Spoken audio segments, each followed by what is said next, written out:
നമസ്കാരം, ഇൻസൈഡിലേക്ക് സ്വാഗതം. തിരുവനന്തപുരം കഠിനകുളത്ത് വീട്ടമ്മയായ ആതിരയെ കുത്തിക്കൊലപ്പെടുത്തിയ കേസിൽ പ്രതി പിടിയിലാകുമ്പോൾ കേസിൽ നിറയെ ദുരൂഹതകളാണ്. ഇപ്പോഴും ഉത്തരം കിട്ടാത്ത പല ചോദ്യങ്ങളും ആതിരയുടെ മരണവുമായി ഉയരുകയാണ്. യുവതിയുടെ ഇൻസ്റ്റഗ്രാം സുഹൃത്തും കൊല്ലം ദളവാപുരം സ്വദേശിയായിട്ടുള്ള ജോൺസനാണ് പ്രതിയെന്ന് പോലീസ് നേരത്തെ കണ്ടെത്തിയിരുന്നു.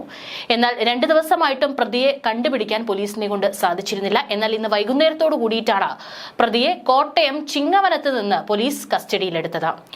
എലിവിഷം കഴിച്ച നിലയിലായിരുന്നു പ്രതിയെ പോലീസ് കസ്റ്റഡിയിലെടുക്കുന്ന സമയത്ത്.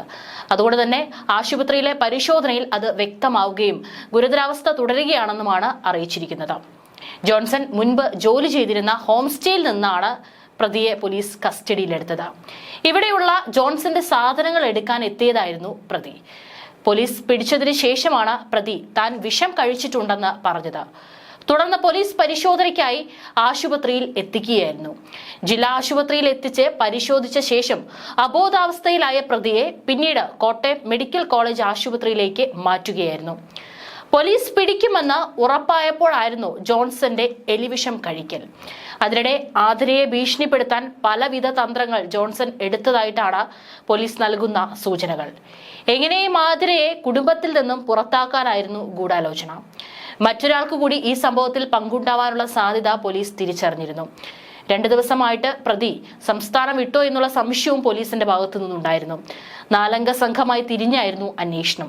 ഈ 2 ദിവസം പ്രതിക്ക് ഒളിവിൽ കഴിയാനായിട്ട് മറ്റാരെങ്കിലും സഹായം നൽകിയിരുന്നോ, അല്ലെങ്കിൽ എവിടെയായിരുന്നു ഒളിവിൽ കഴിഞ്ഞിരുന്നത് തുടങ്ങിയിട്ടുള്ള കാര്യങ്ങളെല്ലാം തന്നെ ഉത്തരം ലഭിക്കാനുണ്ട്. എന്നാൽ തീർത്തും അപ്രതീക്ഷിതമായി ജോൺസൺ വിഷം കഴിച്ചതോടെ ഇനി പ്രതി ആരോഗ്യം വീണ്ടെടുക്കേണ്ടത് അന്വേഷണത്തിലും നിർണായകമാകും. പലവിധ ദുരൂഹതകൾ ഈ കേസിൽ അഴിയാനുണ്ടെന്നാണ് പോലീസ് നിഗമനം. കഴിഞ്ഞ ദിവസം രാവിലെ 11:30യോടെയാണ് വെഞ്ഞാറമൂട് സ്വദേശിനി ആതിരയെ വീട്ടിൽ കഴുത്തറുത്ത് കൊല്ലപ്പെട്ട നിലയിൽ കണ്ടെത്തിയത്.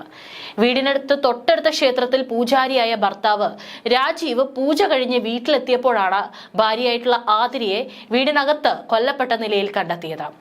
ഫിസിയോതെറാപ്പിസ്റ്റായ പ്രതിക്ക് എറണാകുളത്തും കൊല്ലത്തും സുഹൃത്തുക്കളുണ്ടെന്ന് മനസ്സിലാക്കിയിട്ടുണ്ട്. അന്വേഷണം പുരോഗമിക്കുമ്പോഴാണ് കോട്ടയത്ത് പ്രതി ഉള്ളതായി സൂചന കിട്ടിയത്. ആതിര ഇൻസ്റ്റഗ്രാം റീൽസുകളുടെ ആരാധികയായിരുന്നു. റീൽസുകൾ ചെയ്ത് സോഷ്യൽ മീഡിയയിൽ പങ്കുവെക്കുന്നതും പതിവായിരുന്നു. ഈ റീൽസുകൾക്ക് താഴെ വന്ന കമന്റുകളിലൂടെയും അഭിനന്ദനങ്ങളിലൂടെയുമാണ് ആതിര വിവാഹമോചിതനായ യുവാവുമായി സൗഹൃദത്തിലാവുന്നത്. പിന്നീട് ഈ ഒരു സൗഹൃദം അടുപ്പമായി, പിന്നീട് പ്രണയമായി. ആതിരയെ കാണാൻ സുഹൃത്ത് വീട്ടിലും എത്തി തുടങ്ങി. 7 മാസം മുമ്പാണ് പ്രശ്നങ്ങൾ ഇവർക്കിടയിൽ തുടങ്ങുന്നത്. അപ്പോൾ തന്നെ ആതിര ഭർത്താവിനെ കാര്യങ്ങൾ അറിയിച്ചിരുന്നു. ഇതിനിടെ ആതിരയെ ഭാര്യയാക്കാൻ ജോൺസൺ കള്ളക്കളികൾ തുടങ്ങി. എല്ലാം ഭർത്താവിനോട് പറയുമെന്നും ഭയപ്പെടുത്തിയിരുന്നു. ആതിരയെ ഭയപ്പെടുത്താനായി ഇതിനുള്ള പലവിധ തന്ത്രങ്ങളാണ് പ്രതിയായിട്ടുള്ള ജോൺസൺ നടത്തി വന്നിരുന്നത്. ഇതിനായി ഭർത്താവ് രാജീവിനെയും ഫോണിൽ വിളിച്ചിരുന്നു. രാജീവിന്റെ ഫോൺ നമ്പറിലേക്ക് ദിവസവും വിളിക്കും. ഫോൺ എടുത്താൽ പിന്നെ ഒന്നും മിണ്ടില്ല. അങ്ങനെ ഹോൾഡ് ചെയ്യും. ഒരേ നമ്പറിൽ നിന്നുള്ള വിളി സ്ഥിരമായതോടെ രാജീവിനും ദുരൂഹത തോന്നി. ആരാണെന്നും എന്തെങ്കിലും പറയുന്നുണ്ടോ എന്ന് അറിയാനായി ദീർഘനേരം ഫോണിൽ രാജീവ് ഹലോ ഹലോ എന്ന് പറഞ്ഞുകൊണ്ടിരുന്നു. ചില കോളുകൾ 5 മിനിറ്റ് വരെ പോയിട്ടുണ്ടെന്നാണ് രാജീവ് പോലീസിന് നൽകുന്ന സൂചന. ഇങ്ങനെ പലതും രാജീവ് പറഞ്ഞിട്ടുണ്ട്. രാജീവുമായി താൻ 5 മിനിറ്റ് എല്ലാം സംസാരിച്ചെന്നും എല്ലാം പറഞ്ഞുവെന്നും ആതിരയെ ഭയപ്പെടുത്താൻ മൊബൈലിലെ കോൾ ലിസ്റ്റ് ഉപയോഗിക്കാനുള്ള തന്ത്രമാണ് ഇതെന്നാണ് വിലയിരുത്തൽ. അതേസമയം ആതിരയുടെ ഭർത്താവ് രാജേഷ് പൂജാരിയായ അമ്പലത്തിന് തൊട്ടടുത്താണ് കൊല നടന്ന വീട്. ഈ വീട്ടിലേക്ക് പട്ടാപ്പകൽ ഒരാൾ വന്നു കയറി എന്നതും ഭർത്താവ് അറിഞ്ഞിട്ടില്ല.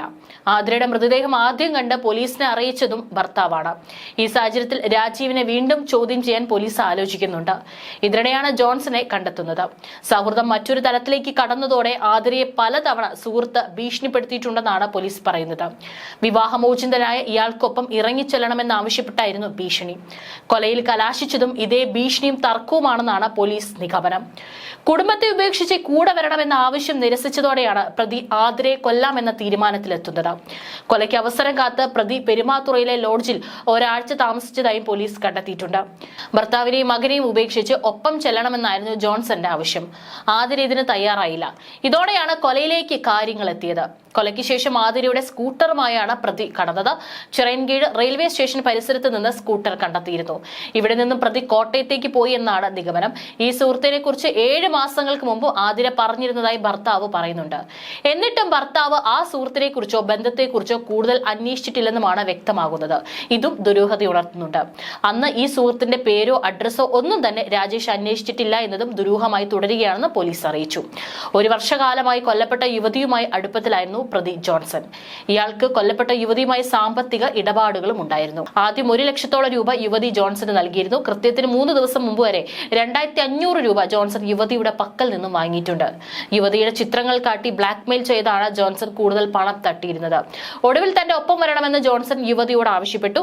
ഇത് യുവതി വിസമ്മതിച്ചു. കൃത്യം നടന്ന ദിവസം രാവിലെ 9 മണിയോടെ വീട്ടിലെത്തിയ ജോൺസൺ ബോധം കെടുത്തിയ ശേഷം കഴുത്തിൽ കത്തി കുത്തിയിറക്കുകയായിരുന്നു. പ്രതി പെരുമാതുറയുടെ വാടക വീട്ടിൽ നിന്ന് കത്തിയുമായി പോകുന്നതിന്റെ തെളിവുകളും പോലീസിന് ലഭിച്ചിരുന്നു.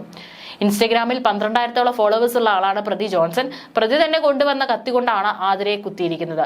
സുഹൃത്തുമായുള്ള ബന്ധം ഭർത്താവും വീട്ടുകാരും അറിഞ്ഞ ശേഷം ആതിര ഈ ബന്ധത്തിൽ നിന്നും പിന്നോട്ട് പോയിരുന്നു. പക്ഷേ അവസാനം അത് കൊലപാതകത്തിലേക്ക് നയിക്കുന്ന വിധത്തിൽ വഷളാവുകയാണ് ഉണ്ടായത്.